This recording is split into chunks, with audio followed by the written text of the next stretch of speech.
Assalamualaikum.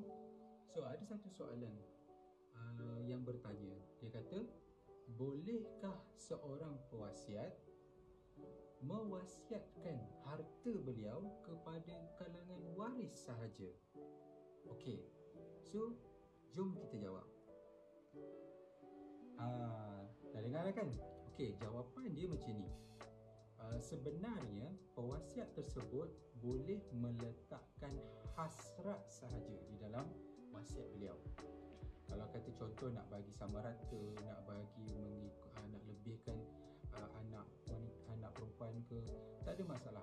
Diletakkan sebagai hasrat kepada pewaris.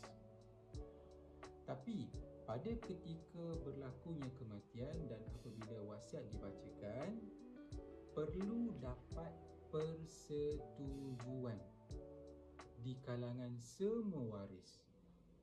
Jika semua waris bersetuju dengan pelaksanaan hasrat pewasiat, maka ianya boleh dilaksanakan. Tetapi jika sebaliknya, pewaris akan berhak mendapat hak faraid beliau. Okey, dapat hari ni. Assalamualaikum.